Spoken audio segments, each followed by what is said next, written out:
সারা দেশে এক আবেগঘন পরিবেশ বিরাজ করছে, বিশেষ করে বাংলাদেশের সাংবাদিকদের মধ্যে। প্রথম আলো কলাম সহ স্পেশাল রিপোর্ট একটার পর একটা এ পর্যন্ত 8-10টা হয়ে গিয়েছে প্রায়। তারা নিউজ করছে একজনের জন্য খুব ভালোবাসা, কান্না। তিনি হচ্ছেন যশোর কারাগারে বন্দী নিষিদ্ধ সংগঠন ছাত্রলীগের সাবেক নেতা, বাগেরহাটের একটা উপজেলার ছাত্রলীগের সাবেক সভাপতি। তিনি খুব ছোটোখাটো পদ না।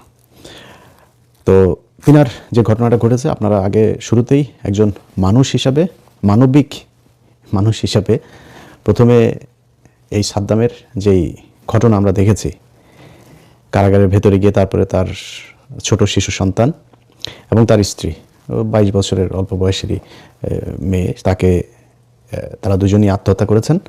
এবং অর্থাৎ মহিলা সম্ভবত বাচ্চাটাকে মেরে তারপরে তিনি হয়তো ফাঁসি দিয়েছেন। তবে আমি আমার ছোট করে একটু বলে রাখি, সেটা হচ্ছে যে এটা আসলেই কি ঘটেছে সেখানে, এটার পেছনে অন্য কোনো কিছু আছে কিনা, আওয়ামী লীগ নিজে থেকে এ ধরনের কোনো ঘটনা ঘটিয়েছে কিনা, কিংবা কোনো গোয়েন্দা সংস্থা ঘটিয়েছে কিনা পার্শ্ববর্তী দেশের, এগুলো আমার মনে হয় একটু হিসাব করে দেখা দরকার।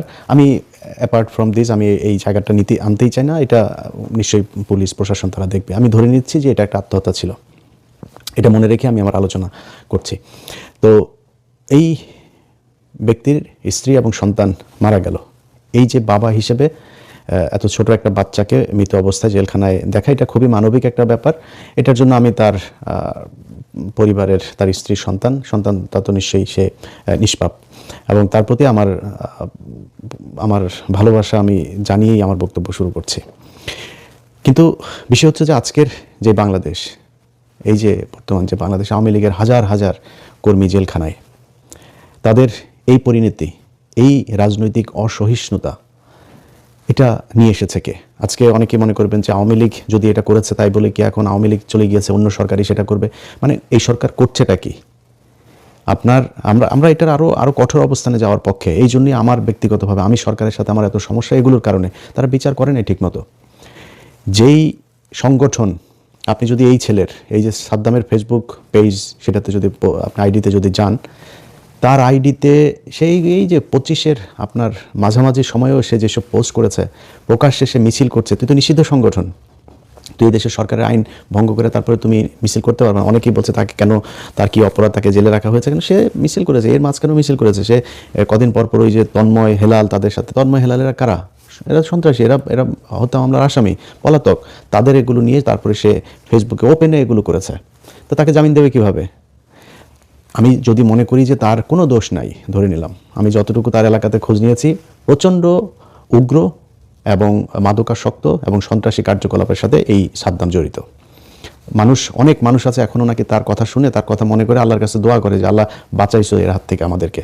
এত ভয়ঙ্কর লেভেলের এই সন্ত্রাসী ছিল এই সাদ্দাম।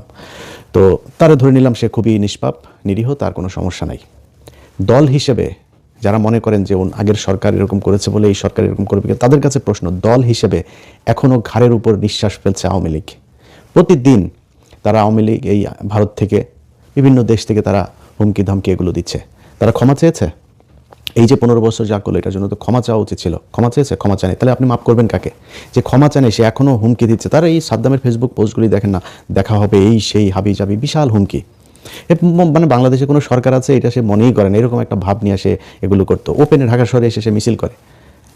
তাদেরকে আপনি ক্ষমা করবেন কিভাবে? তারা মাপ চাক, তারা পুরো সংগঠনগতভাবে যে আমরা মানুষ হিসাবে ভুল করেছি, আমরা আর এই ভারতের সাথে মিলে এইভাবে মানুষ মারবো না, আমরা এটার জন্য ক্ষমা চাই। ক্ষমা চেয়েছে? ক্ষমা চায়নি। আপনি মাপ করবেন কাকে? এখন মূল পয়েন্টে আসেন। আমাদের দেশের সাংবাদিক, এই যে প্রথম আলো, বিশাল সুন্দর এক যে সাদ্দামরা কেন মৃত স্ত্রী সন্তানদের সাথে দেখা করতে পারে না, কলাম লিখেছে তারা। আরও সব সাংবাদিকরা দেখলাম একদম মানে পাগল হয়ে গিয়েছে এটার জন্য।